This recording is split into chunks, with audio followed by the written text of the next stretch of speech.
we've always had conflicts of dates to get here in the past, so I was really pleased we got an invitation to come last year. I was able to come and be a part of this deal. Always thought a lot of the Rocky Mountain Horse Expo. What we're going to be talking about today is we're going to be talking about ranch roping.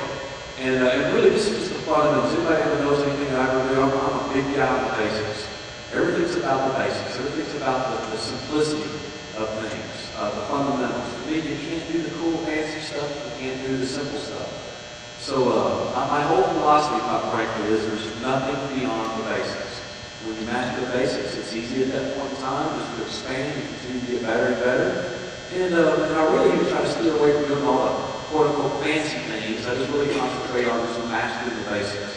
So today in our ranch roping demonstration, we're going to concentrate on some really, really simple things. I'm going to go all the way back to ground zero to talk to you about, the rope itself, the parts of the rope, how to hold the rope, how to handle the rope, how to build a loop, all those simple things. I'm still surprised at how many folks will actually begin to even start roping on horseback and start chasing cattle and not even know even the fundamentals of their parts of the rope, even how to build a loop properly.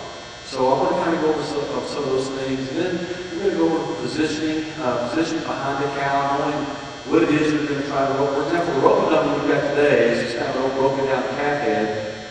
This one's had a better day, had a better life. As you can tell, he's only got one ear, but I think he'll work. I think he'll do for a day. But from a roping perspective, that's important for you to know that that's what we would call a slick horn cow, meaning that he's got no horns. He's got just a head and an ear. That makes a difference as to what position I'm going to be in when I throw my loop, and what type of loop I throw, even the size of the loop that I throw. So those are some of the things we're going to cover today. To get started, I'm going to take one of these bales of hay here. I'm just going to set it off to the side on its end, on its edge. Take my cap here. Most of this time, these things have two prongs. This one's only got one, but that's okay. It'll still work. We just jam it in there like such. And that will be representative and symbolic of a regular calf. We'll also have I'll show you some real basic things on throwing a loop at like either rope hind legs or front legs and that sort of thing. We'll got some things on that as well. But for the moment, we're just going to concentrate on these things here on the roping dummy. First and foremost, I'm going to go over the bits and pieces of the rope itself. I was amazed. Even, I started roping on horseback when I was 9, and I probably learned all the wrong ways. My stepdad decided that I was going to be a calf roper growing up, and since it was his decision, it was kind of his method of teaching me, so to speak. His idea of being to be a good calf roper was really just a trial and error type of situation. Meaning that you just get up there, here's your rope, you'll figure it out sooner or later. And when you get to where you can rope the dummy a little bit, we'll start chasing cattle. And that's exactly what I did. And I hate to say that by the time I was 9 and starting to chase cattle on horseback, I probably chased something like 300-something odd calves out of the box before I ever caught my first one. And I look back at it, it's a baby that I didn't quit because believe me, I wanted to, but it was horrible. Because I just had so many failures. I just ran down the arena, roped the calf, missed, ran down the arena, roped the calf, and missed. I did that so many times. So now, whenever I do ranching or roping clinics, which I don't do that many roping clinics anymore, when I do roping clinics, we don't allow anybody to rope anything off horseback until they rope at least 95 documented rope successes on the ground at a dummy. When you can prove to me that you can rope correctly, at least the 95th percentile on the dummy, then we'll start doing some stuff on horseback. But in the meantime, we'll rope the dummy, and then we'll go ride. We'll rope the dummy, and we'll go ride. We don't put the two together until I see that you've got a pretty good mastery of both. And as a result of that, most of the time, when people go track their first 2 or 3 steers on horseback and try to rope them, the success rate is very high. So you see this again, we just break that down into pieces. We learn to ride really good, learn to handle your horse, learn to position your horse, learn to rate him on the cow, learn to teach your horse how to track the cow, and then rate the horse, learn to position your horse onto the cow, and then in the meantime we go back and we rope the dummy. And then later we put those 2 things together and get everybody's success rate will skyrockets. So even here, that's what we're going to focus on. But first and foremost, I'm going to talk to you a little bit about the rope. All right, the rope itself is comprised of parts. the little bitty end, and this is a kind of unique one. This is a rope that I use for this ranch roping. It's a little bit unique. It has a special purpose, I guess you could say, as opposed to like the back ropes and the team ropes, which there's a huge variety of those these days, and almost a countless number of companies that manufacture those types of ropes as well. But this is kind of a specialty type rope. I use it in the round pen a lot. I use it when I go help somebody doctor a cow out in the pasture. I use it, I don't ever use it to drag a cow in a trailer or anything like that, but I use it as kind of what I call a catch rope. It's just a ranch rope. The reason I like it is because it's small in diameter. It's a 4-strand rope. It's small in diameter, but it's also got a lot of weight to it. For such a small diameter rope, it's got a tremendous amount of weight.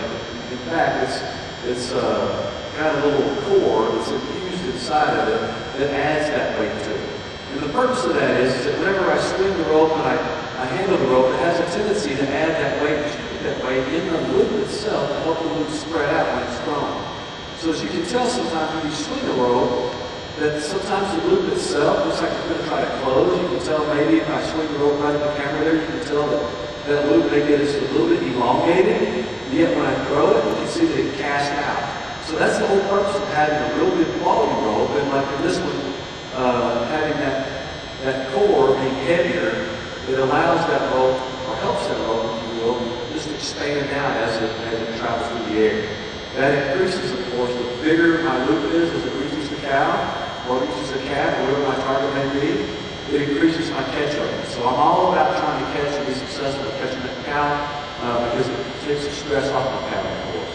If I'm competing, of course, I can't win money if I don't catch the cow, so that's my goal. So that's the kind of type of rope this one might be. And this one again is a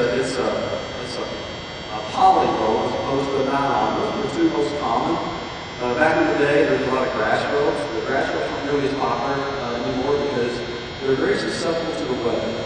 Grass ropes get very, very stiff in humid weather, and they get very, very limp in dry weather. So the poly ropes and the nylon ropes have a tendency to be a little bit more consistent in weather and climatic changes. The other part of the rope that I want to talk about is, other than this, what it's made of and what it's comprised of, are the little bits and pieces. You notice this one is a Honda. Some people call it a Hondo, some people call it a Honda. I sometimes call it the eye of the rope. This one again is unique. It's a rawhide Honda, and again, it just adds a lot of weight. It allows me to go a longer loop. Sometimes when we're ranch roping, we're not going to be able to ride our horse right up in the absolute perfect position, so we have to go a little bit longer loop. So the weight of a rope oftentimes allows me to throw the rope a little bit further. And that Honda being a little heavier also adds a little bit of weight to it.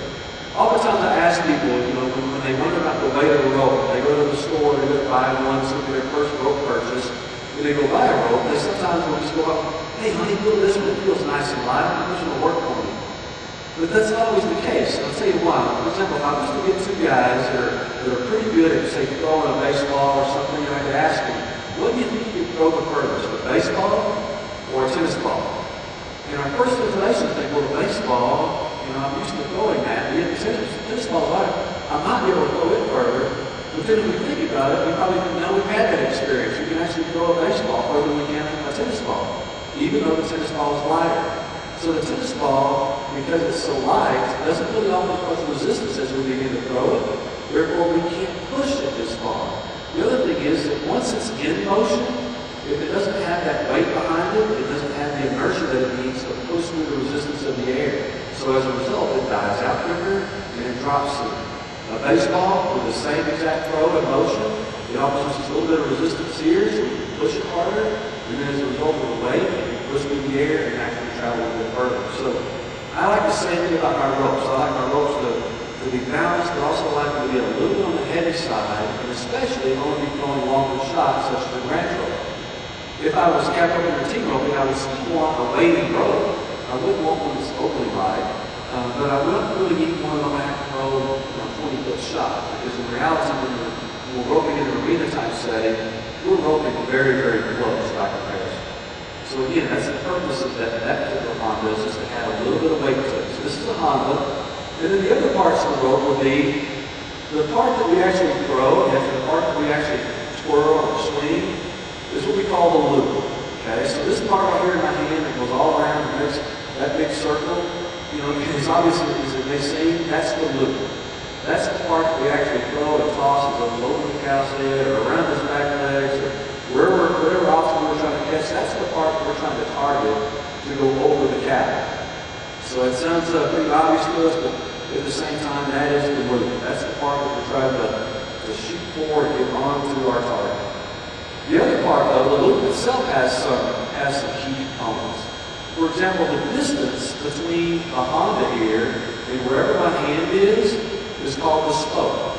That's a very important part, because if I try to hold the rope up here, which I see a lot of beginners do, they try to hold the rope up here and it doesn't give them any weight to their rope. You know, it makes it a little bit harder to swing, a little bit harder to twirl. So what we want to do is we want to extend that spoke by simply just sliding our hand down, further down the loop of the rope, and we extend that. Now, every rope is a little bit different. I, for one, I love for things to be consistent. I like for things to be very consistent in almost everything that I do. So I always measure my spoke the exact same length. At least ever since I've been an adult, it's been the exact same length. Because the length for me is I very conscientiously stretch it out and I go with my arm's length from the Honda to the center of my chest, and there's my spoke. I do that almost every time. I do it nowadays without even thinking. So when I go to build a loop nowadays, I can always toss that one out there and build a loop. When I go to curl this thing up, and I build my loop, and I do that without much thinking about it. In other words, I just go and I just make that little stretch right there. It almost maybe looks automatic and quick to you guys. In my mind, it's almost a subconscious thing. So that spoke is very, very important. But what is the purpose of the spoke? It adds more weight to your rope. Again, I can throw a baseball further than I can a tennis ball. So even though my rope itself is already designed a little bit extra weight to it because of the core, because of the type of material it's made out of, I can actually increase the weight even more by just increasing that distance. The longer the shot, the bigger the loop, the longer the spoke. That's kind of the rule of thumb. But for me, the first thing I measure is just to get that consistency is my arm length to the center of my chest, and it gives me that very consistent length of stroke or spoke right there.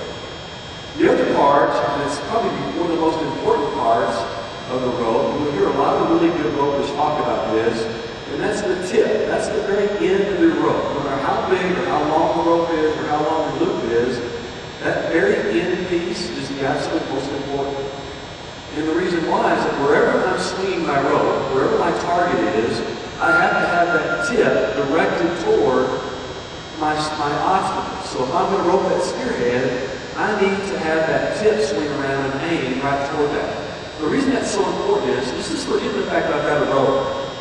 Let's just say, or a catch rope with a loop on it. Let's just say I've got a washer or something else on the end of the string, and I'm just swinging that around like such. If I wanted that to go straight toward the camera there, then if I was swinging that, if I let go just in time, I can send it straight toward the camera. So it's the tip of it is very, very important. Where's that washer? I can swing it around. If I let it go just at the right time, it'll go directly toward my target. And the better you get at aiming that washer in this case, the more accurate you'll be hitting your target. Okay?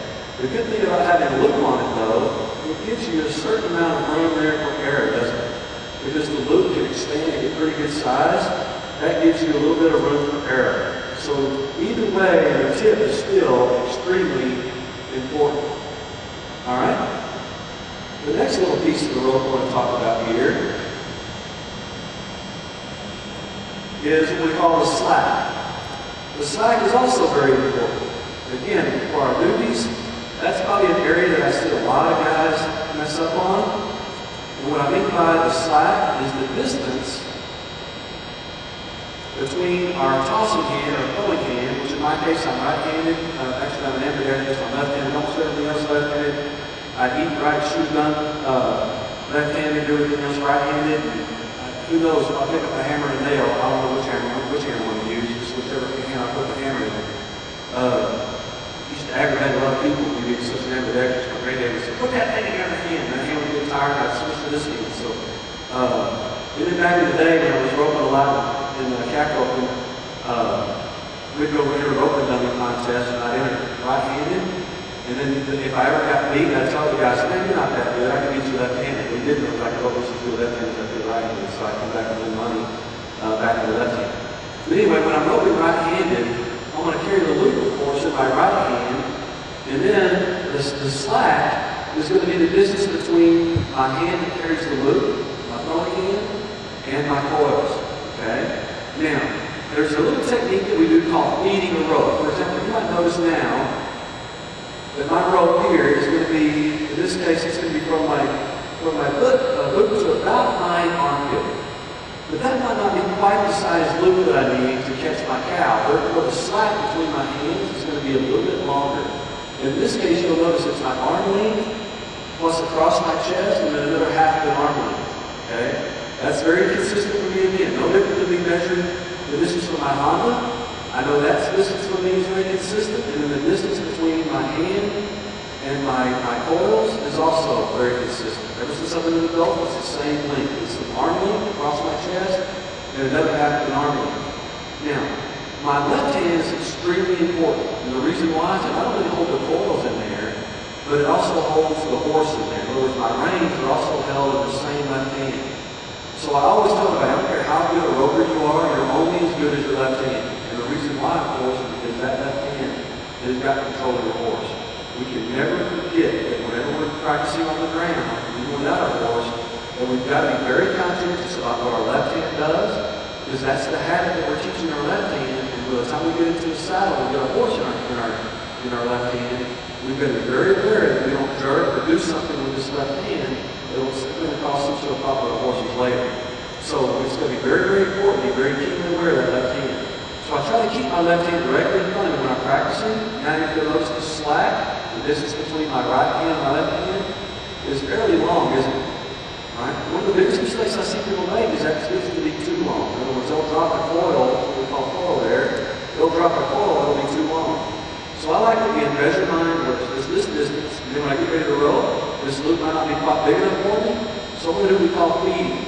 And in feeding, what I'm going to do is I'm going to be swinging my rope, and then, as we mentioned a while ago, I'm going to be very keenly aware of my tip. And whenever that tip is in such a position that I can feel it kind of pull on my hand, it has a little more weight to it, I'm going to relax my grip just ever so slightly in my right hand, and I'm going to allow some of the slack to go from here into my loop. So now watch. So my loop's going to be roughly to my armpit. My slack is the distance of one arm across my chest and half of the other arm. Now watch what happens. I'm going to swing. I'm going to let my loop get bigger. Now let's measure everything. Now suddenly my loop grew. It's almost as tall as I am, and my slack got very short. The thing is, the slack is still long enough that I can still control my horse and still keep my hand above my head to swing my loop, you see. So that slack is extremely important. If it's too long, it's going to run the risk of getting tangled up in my other equipment. It's going to run the risk of overthrowing my cow, overthrowing my target. And at the same time, if it's too short, it's not going to allow me the freedom to be able to swing my hands far apart to swing my rope. So I've got to be very keenly aware of how long that is. The other thing is, apart from our slack, as we continue going from right to left, is our coils. Now, this is an extremely long rope. I think this rope here, again, is for ranch roping purposes, and we're using it in the round hand. It's extremely long for most cases. It's a 60-foot rope. Whenever I'm roping out in the pasture, I'll probably go to, well, again, if I'm just going to go knock somebody's cow on a fairly open pasture, I might use a much shorter rope. I might use, a 35 or 40-foot rope. Maybe a 50. A 60-foot rope is a lot of rope to handle. Especially down in South Texas right now, a 60-foot rope is a lot of rope to handle because we have so much brush. There's a lot of brush country down there, a lot of mesquite trees, a lot of what we call wee sacks, which is kind of a combination, if you will, between a weed and a tree. And so I don't need a whole lot of more extra stuff that I just actually have to have because there's too much of a risk of getting hung up and all that other stuff. Plus, if I do rope a cow, if I've got too much room between me and the cow itself, there's more risk that the cow will get wrapped around a tree and make my job and my horse a lot harder. So I like to try to keep the rope no longer than it's actually have to have. But in this case, it's a 60-footer. So I've got a lot of coils, if you will, in my left hand. Which is another reason sometimes on our longer ranch ropes, that's another reason we go to a smaller diameter. If this was, say, a 3/8 rope or a 3/8 scantling, that's a fairly common measurement for a rope, that's considerably larger than this one, and as a result, it would be a lot more bulk in my hand. And you know, I'm a 6-foot tall fellow, I've got fairly good sized hands, but I don't have mammoth hands big enough to wrap around this big old giant coil rope and hold my reins and everything else in this left hand as well. So the longer the rope, I like the smaller diameter, which is why I like that added weight infusion inside it to give me the weight that I need.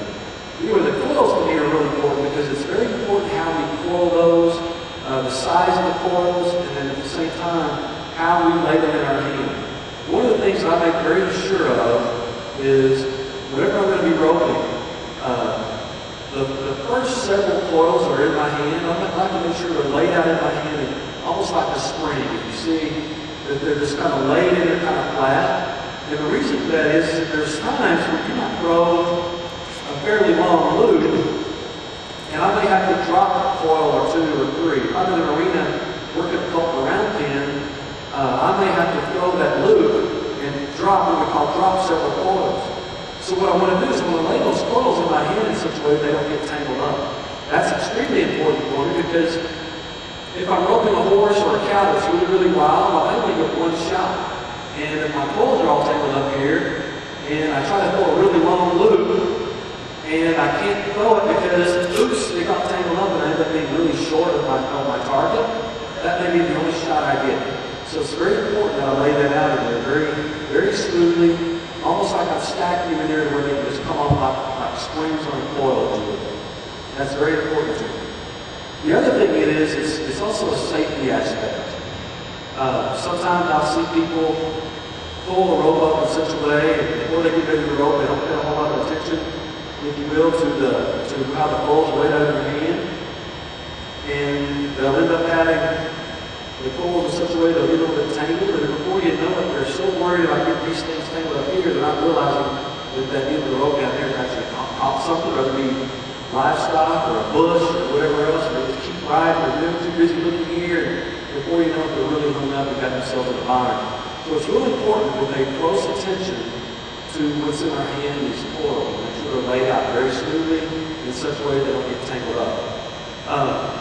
Many years ago, when I was roping and trying to let roping be kind of a supplement to my income, every time I went anywhere, almost every weekend I went to a rodeo or to a jackpot, I wasn't a very roping type of guy, so every time I went, I had to win money. So I was really anal about a lot of these little bitty tiny things here, because I didn't have the luxury of not winning money. If I went on the road, I had to win something.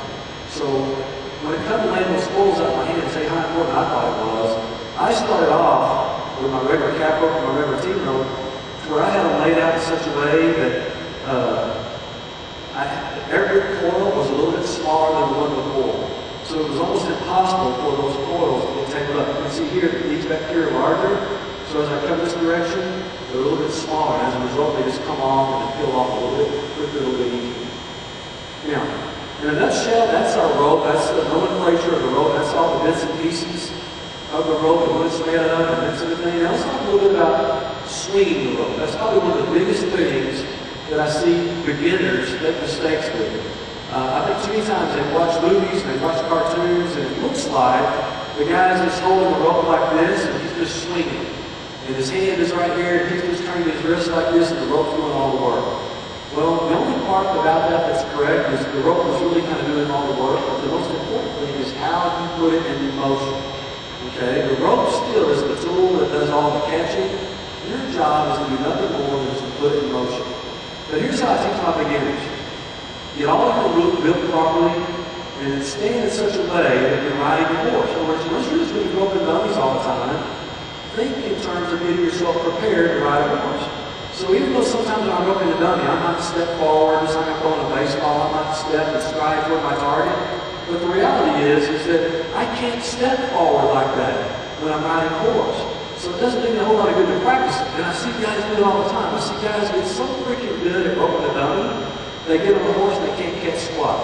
And the reason why is they get in such a habit of throwing a rope like a baseball. They'll get up here, they'll swing, and then they'll step forward and they'll throw. They get all that momentum going forward. The problem is, again, when you're riding a horse, the only momentum you've got is your shoulder lean back and when that shoulder comes forward to deliver. So let's practice that way. So first thing I'm going to do is I'm going to get myself positioned in such a way that my coils all situated again. I'm going to position myself in such a way that I'm going to try to simulate being on horseback.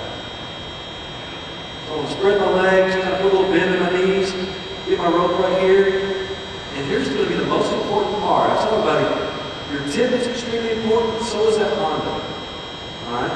When I get ready to turn my rope for the first time, I'm literally going to turn that Honda over right in front of my face. Now if I'm on horseback, I might bring it up and turn it over in front of my face.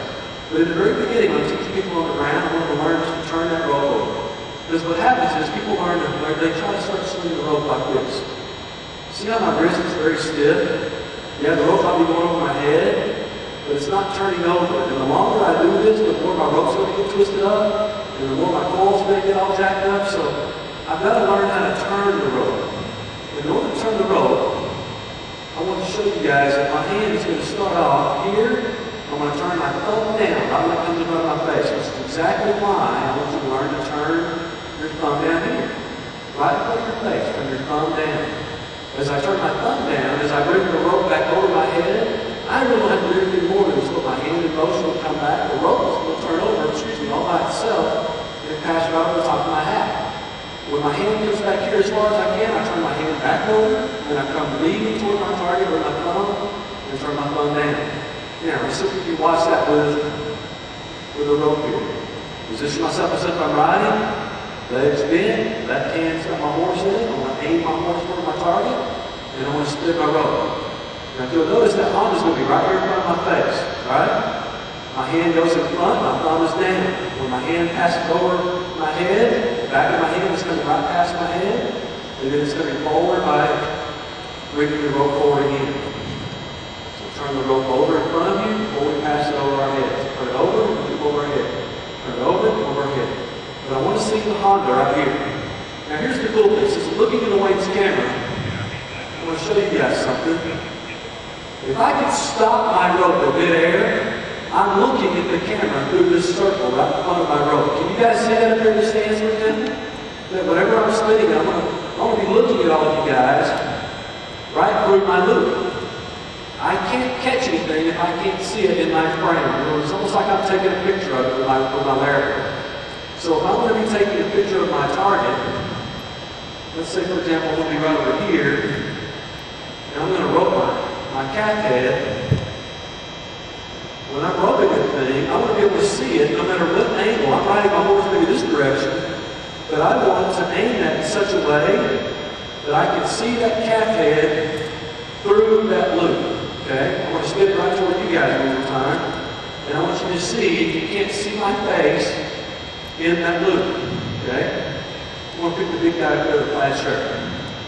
All right, can you see me right there through the loop, right? And there's a moment in time where that Honda is right here, and the top part of the loop up there, and my tip is swinging around.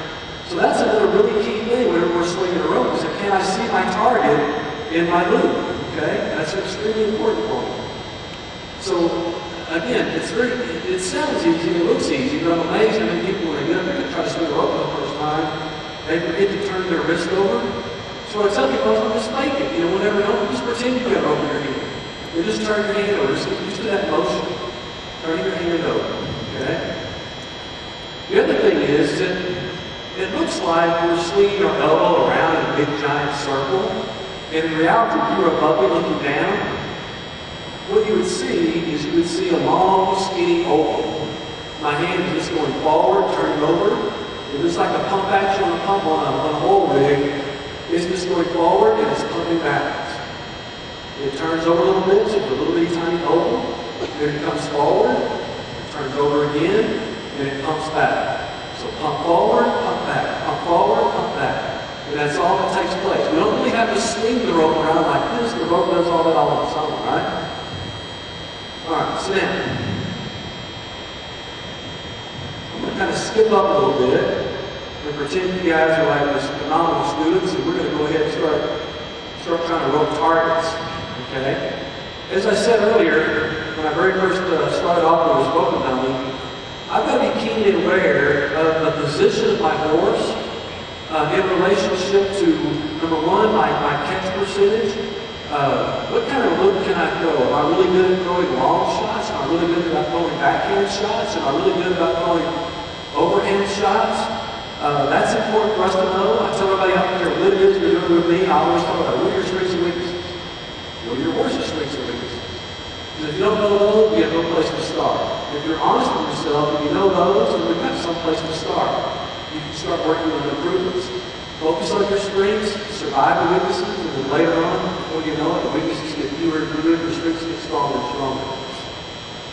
So if I'm really good at roping overhand like this as opposed to backhand, then I always want to try to position my horse in such a way that I can rope overhand. Now the other thing is, what if this particular dummy here is what we call a slick-horn cow? In other words, it has no horns. It's just got, head and ears sticking out of the end of it. That's a pretty holy-looking roping dummy right there. It's one ear. But the good thing about roping that is that if I'm keenly aware of that, and I know how my rope is traveling through the air, then I know not only how to swing my rope a little bit better, I also know how to position my horse. If that did have horns, and if I were in a position where I could, I'd position my horse over here. And the reason why is because how our loop travels, we want our loop to travel nice and flat. So if I'm over here and I deliver my loop, it's going to not have as much dip in it. And in other words, that tip is not going to be dipped as much. If I'm here, the tip, as I swing it toward my target, it's going to have a little bit more dip in it. Now here's another thing that's concerning me. Sometimes when people rope off horseback, they're worried about their horse's head being too high and all this kind of crap, and they come up with every kind of excuse in the world to use a shorter tie down to get the horse's head down so I can rope better. That's a bunch of malarkey. Your horse's head, believe it or not, is not going to get in your way when you're roping. It looks like it because it looks like it's right there, but you've also got to keep in mind that your hand is already above your head, so the delivery is up here. It's not coming from your eyes, it's coming from up here. So you're probably not going to have to worry about where your horse's head position is. But at the same time, it's very important for me to know that. If you'll notice, as I'm swinging at my calf here, I've got my horse now positioned almost behind the calf, either here or here. And that's important because as I'm swinging it, I'm aiming my tip toward that calf. But at the same time, remember I said earlier, I've got to be able to see my target in that loop. So if I aim my tip down too low, down here, I'm not going to be able to see my target in my frame, in my loop. So if I don't have any frame, I can't get him caught. Because the loop is going to go exactly where you're aiming. Because if you try to change it at the very last minute, your accuracy level is going to just drop to nothing, okay? So it's very important that you just keep everything nice and simple. So when you get ready to throw your loop, don't really throw it, you just kind of let go of it, all right?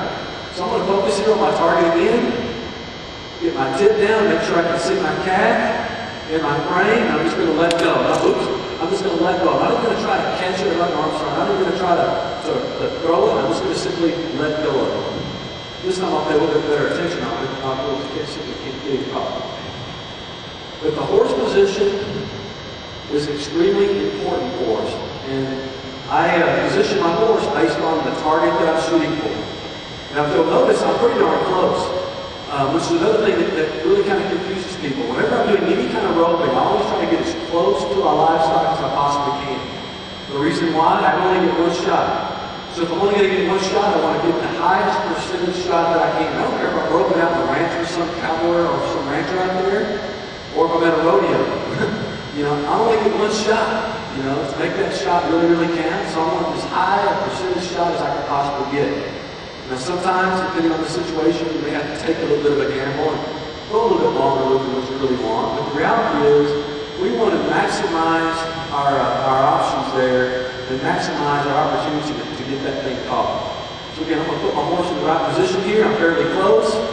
And I'm just going to toss my rope at the cow. And if you'll notice when I throw the rope, notice where my right hand stays. And most importantly, that's the most important thing, notice where my left hand stays. One of the biggest mistakes that I see beginners make when they go to roping the dummy, they forget inevitably, they forget the girl horse, and they finally catch the cow, and the first thing they do is, oh, I caught it! And they pull the slack. And they pull the slack with their left hand, and it just makes me cringe. I swear to God, I say, oh my God, what's the matter? I caught it, man, what's the matter? I'm so happy I caught it. Yeah, you should have, but you just floated your horse's teeth, man. You just your horse's mouth, just plumb off of it. Because you pull the slack with your left hand.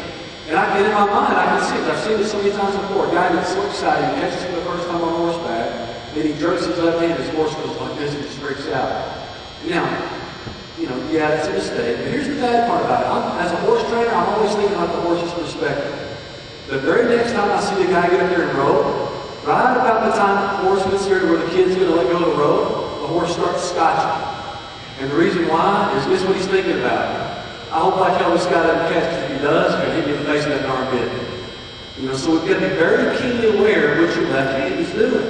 Now, this won't mean a whole lot for ladies, but for men folk, you only get to do that 1 or 2 times in one of my roping clinics. If I see you jerk slack with your left hand, if I see you catch and you do this about the 3rd time, I'm going to tie your peppers to your wrist and you're only going to do it 1 more time and you're going to do it until that's it. When you do that, when it hurts you, you're going to quit doing it. My God, it's going to stop. I hadn't figured out what I can do with women folk yet, so you're already getting away with that habit for a while longer, but we'll figure it out sooner or later. We'll figure it out. But you men folk won't get away with it just maybe 3 times. That 4th time, I bet that things change. All right, so here's what we're going to do. We're going to swing toward our target, and here again, I'm opening a slipcord cast, so my rope's in a little bit different position. We're going to rope. Now, I mentioned my left hand being in the same place. It's holding my horse, so I want to keep it in the same place. That's the number 1 reason to have your coils in that place, because it's got your horse in there. The second reason is that you see all that loop over that's on the ground? If I don't do something about that, that calf's going to keep right on running, and he's going to run right through the loop. If you ever watch the rodeo stuff and things, it's happened 1,000 times. I wish I had a dollar every time I've had a cow run through the loop because I missed my slack or something. But here's what happens, is that we miss our slack because our slack moves. And what we have to remember is that we leave it there just for a split second, we rope, and we let our hand follow through. Now all I've got to do to find my coils and find my slack is just relax. When I relax, it falls right on top of my coils. If I can find the coils, I can find my slack. I just pull my hand down and boom, right there it is. I've got all of that slack out of my rope now, and I've got control of my cow. Now all I've got to do is start riding my horse. I can slow my horse down, my right hand comes forward. If I can find my belly button, I can find my saddle point. So as my horse slows down and the cow keeps going, I let the rope pull my hand forward. That keeps all the slack out of the rope. And then at that point, when my hand is here, I go to the saddle point and I've got my cow caught. Just that simple. Sounds simple, but the only reason it gets simple is because we do all the fundamentals the same way over and over and over. All right. Any questions so far? I try to be pretty thorough. Sometimes I think that I'm thorough enough that nobody asks questions, and sometimes I think, especially early morning presentations, I'm so thorough that everybody's asleep. All right, good. Good. I appreciate everybody being here this early, that's for sure. All right. Now, that's a simple loop that we're going overhand. Now, a lot of times I might be in a situation, let's say we're at a branding, and I'm going to throw this exact same type of loop, all the same basics apply, but I might be in a different position. I might be right over here, and then the rancher says, hey man, that cat is trying to catch you, it's over there behind me. My horse is facing this way, and I'm thinking, man, that cat is sitting right there. I don't want to do anything to scare him off right about now. So I might just have to throw a little bit different type of loop. And our different types of loops will sometimes confuse us. But the same fundamentals apply. Meaning that my coils have all got to be the same, my slack has all got to be the same, my loop size might change a little bit, but when I swing the loop backhand, we showed you earlier that when we swing it forward, we're going to turn it over right in front of us. When I swing it backhand, it's almost the exact same thing, but in reverse.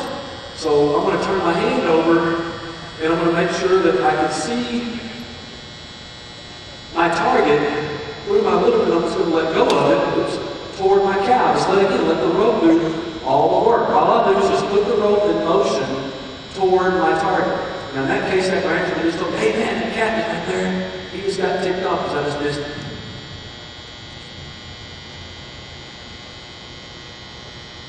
Just swing it backhand, right toward my target, and let the rope do all the work. And just pull your slack and you got it gone.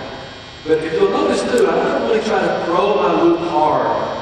Sometimes I think the younger guys have a little bit of an ego issue. And I used to be the exact same way until I had an older guy, which I thought I had a rodeo over too. finally tell me what I was doing wrong. Again, I mentioned earlier, let the rope do all the work. I'm going to show you guys something really quick. If we had a slow motion situation, we can slow this thing down and replay it for you. You can see. But this was what I used to do when I was chiropractor. I was, real athletic, so I'd come in here and I'd be swinging my rope, and right before, you guys might be able to hear it, I don't know. But right before, y'all hear how my loop speeded up? Now, if I could slow that loop down in midair and take a picture of it right before it hit the target, instead of it being a nice round loop like what it should be, it'd be a long, elongated loop. It wouldn't be really elongated, but it'd be long and skinny as opposed to big and round. And the reason why is because I speeded up right before I threw it, and I threw it harder. If I would only just swing my rope and just let go of the darn thing and have faith that the rope is going to do its job. In other words, I'm going to swing the rope just like such, and I'm just going to let go of it. As a result, that loop's going to be at its biggest point by the time it reaches the end down there. So that's the most important thing. Don't think that you've got to throw it hard to get it there. If you're swinging your rope at a fairly good pace, at a good enough momentum to get it to your target, all you've got to do is just let go of it and it'll do its job. The more we try to throw it, the more we're going to mess up the loop. We're going to change the rhythm of the rope, and we're going to elongate the loop.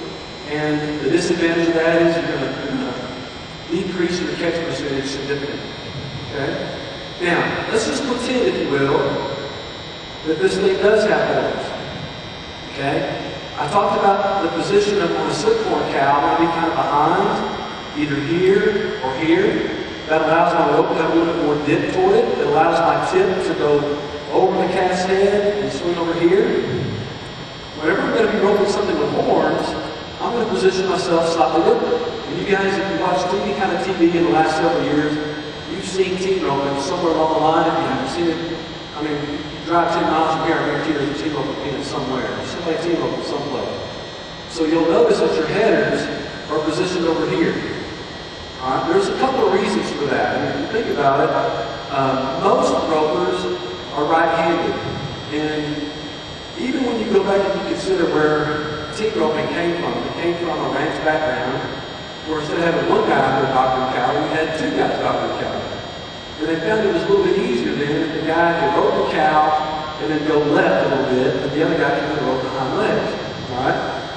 And because everybody was right-handed, it was just easier for everything to rope and then go left. Rope and then go left. The other thing, though, is it doesn't really matter if you're team roping or not. Your catch percentage goes up if you just simply position your horse slightly to the left, because it makes you throw a whole different type of loop. It's very hard for me to dip a loop and catch this cow around the head and neck when I'm in this position, but it also makes it, because of the position, I can't dip my loop as well, and because this is the way the loop travels. But here, over here, with a cow with horns, I may not want to rope it around the neck.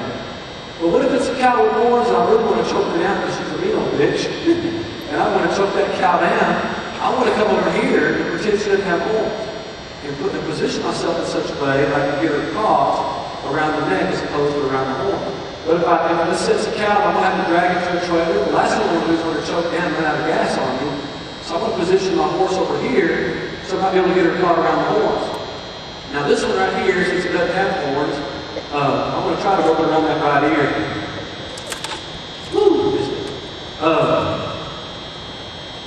If I'd had horns right there, what would have happened is that loop would have hit right here on the back of its head, the loop would have gone out, the tip would have gone out there nice and flat, and it would have curled around and landed right back over here on its back, and I'd be able to pull that slack out just like I tried to do anyway. But without horns there's nothing there to really stop it, so it just kind of goes and skips off. But the only difference is that we just want to position our horses just a little bit differently. When we throw, we want to swing in such a way that that loop stays nice and flat. All right? Again, any questions before we go to the next thing? All right, I'm going to try to progress this a wee bit. How much time do we have? 15 minutes? 15 minutes, yeah. Okay, good deal. The next thing, it's about as much as I can think of real in a nutshell on catching around the head and neck type situation around horns. But the next thing I want to cover, just real briefly, is what we call heel shots. These are things that I haven't done this in a long time, other than this when I'm out there at the ranch playing around on cattle.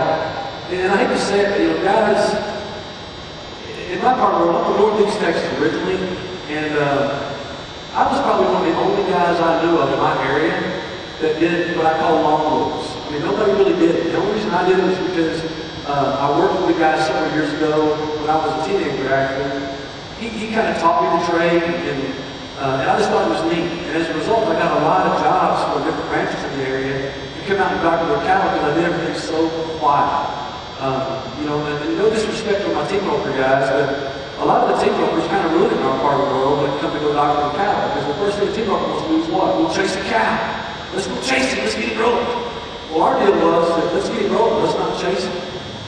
And because that guy had taken the time to teach me the patience, learn how to read cattle, it really helped me out to make a little bit of extra income when I was growing up.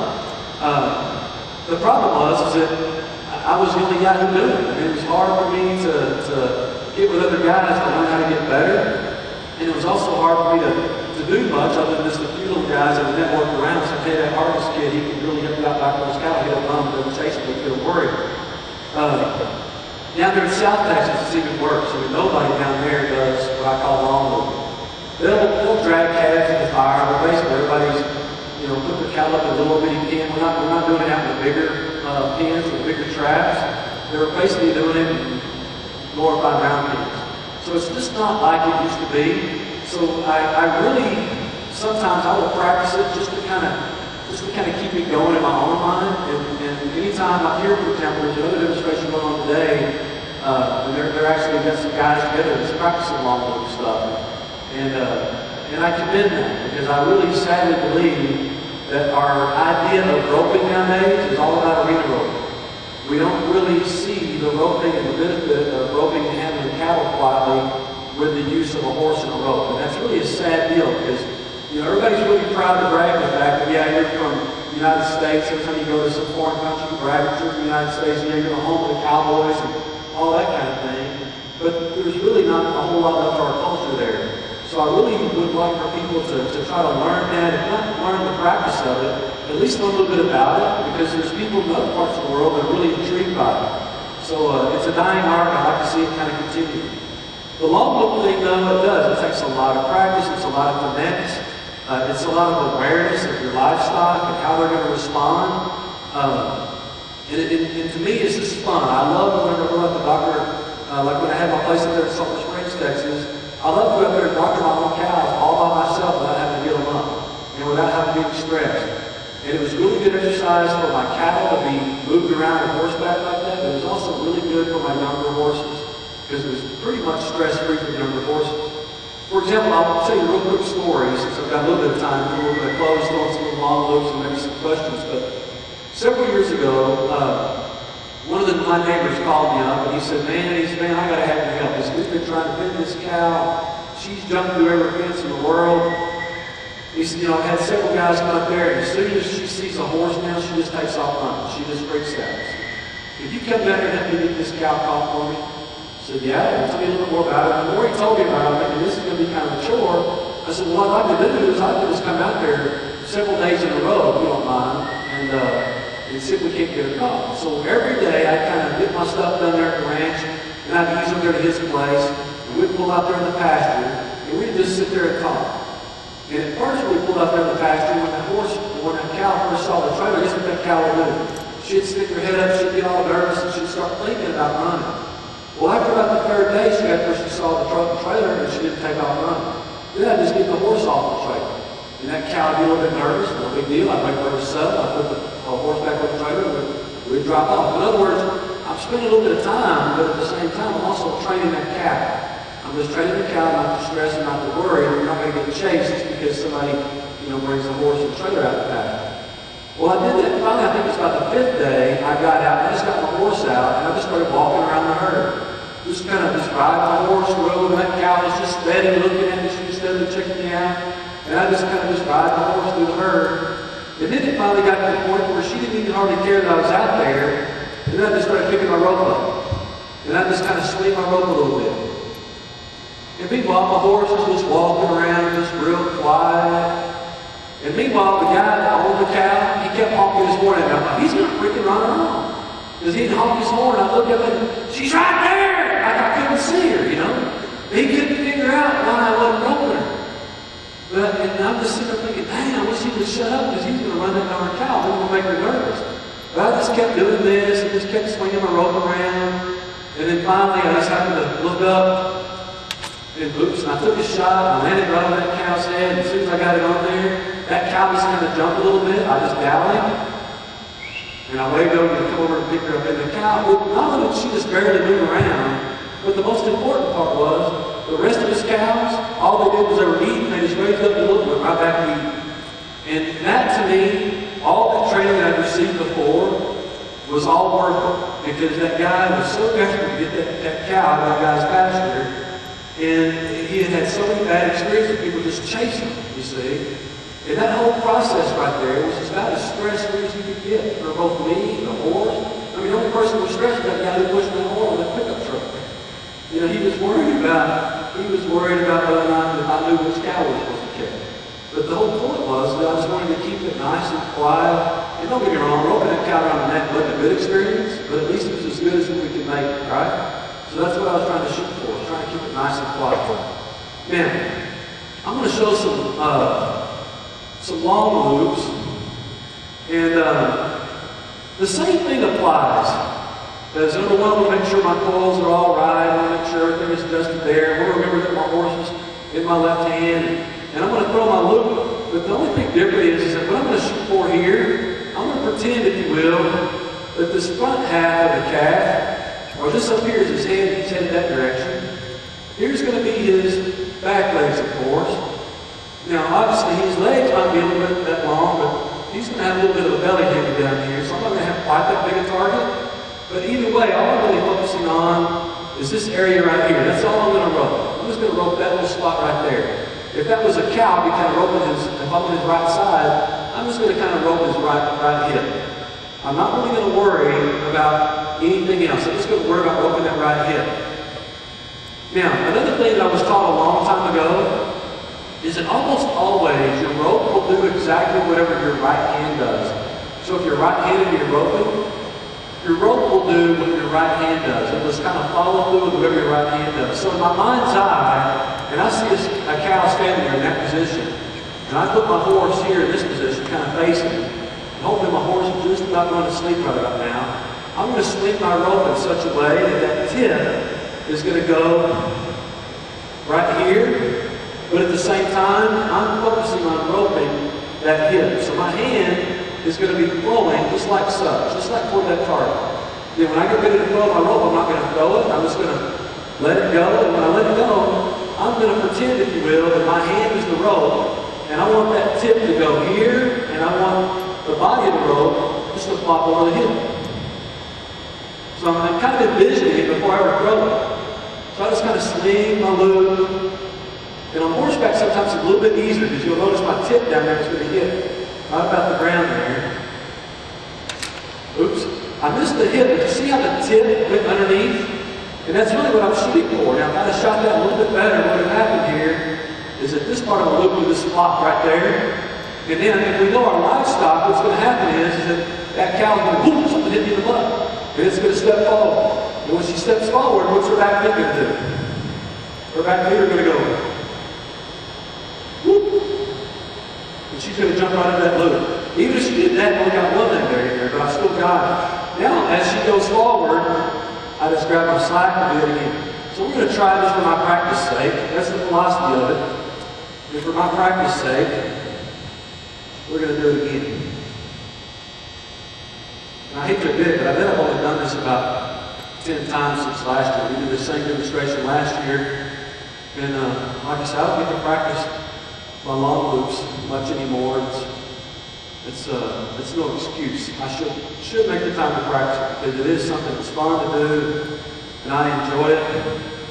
My schedule's just been a little bit more hectic than what I really care for it to be. But this is something that's fun to do. And you know, this is probably the first time in years that I've had a couple of hands out there working with me at the ranch And neither one of these kids are ropers.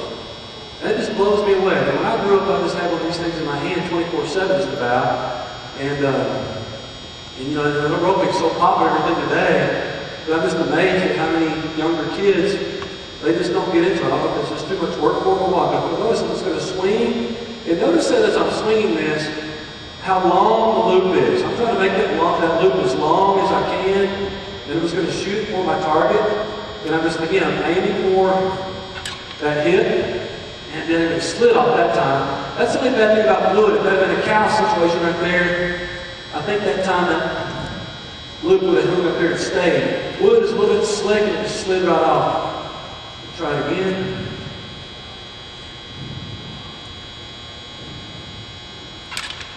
A little bit more like that. That one almost slid off. But now you guys see the trap? In other words, all of this is just a trap. That's all we're throwing. So I'm not really trying to catch the cow. I'm just kind of put a trap in there so the cow can catch herself. So again, what happens is that right about that one right there is going to lay across that cow's hip just like it did there. And again, it almost slid off because that wood's so slick. But if you'll notice, this strand where the tip went, it went underneath the cow's belly. That part stayed up on the cow's hip. That's going to hold the rope up off the ground. Then that cow's going to go, whoop, something goose me in the butt. And when it does, she's going to go forward. And when she goes forward, all I got to do is just pick up my slack, and she does all the work. The cow does all the work. All I've got to do at this stage is just wait, let the cow go forward, and then I'll dally, and I've got her caught. Now, if I don't have a header out there, I don't have somebody that's pulling on that cow, I'll really have to back up and keep a lot of pressure on the back feet. And as long as I've got pressure on her back feet, she's not going to be able to get her feet apart and get up. So I can get somebody else down there at that stage to step off and knock her. Or if I'm pretty handy, I can lay her down and I can ride the horse up in such a way to wrap her back legs around her neck. And where does that make sound? But where was that Nebraska I did that with? I laid a cow down out in the deal. That was kind of fun. We did a deal out in Nebraska a couple of years ago. The question came up, what do you do if you're out there doctoring cattle all by yourself? I said, oh, well, let me show you. So I roped the cow, and just very quietly, it was pretty uneventful. I mean, the crowd just thought it was neat, but I'm thinking, it's kind of everyday deal for you by yourself. And I grew up as an only child, and we were kind of poor, so my stepdad would not hire day helpers for squat. I mean, if you couldn't do it by yourself, it just didn't get done, or you got yelled at a lot. And so I just learned to do a lot of stuff by myself. And what I did in that particular deal is I roped the cow around the neck, and I just kind of waited on the cow to kind of settle a little bit. And then I literally just kind of rode my horse in a circle around her about 3 times. It just started backing up, and the rope just started coming tight around her neck and around her legs, and she just laid down, and now my rope's got her tied up. So then I kind of pretended, if you will, that I reached in there and gave her a shot while I was on the ground. I picked her head up, took the rope out of her horn, or off her head, and I stepped back, and she just got up and walked off real quiet and said, what the heck? You know, she didn't even know what happened to her. And that, again, is the art, if you will, of working a doctoring cattle as stress-free as you can. It's fun to do, in my opinion. Ranch roping, in my opinion, has a purpose, something other than just for the sake of winning belt buckles or money. It is an art. I love to see people practice it, and I'd really like to encourage you guys to continue to do so. It's a part of our culture that is really, truly unique to our country.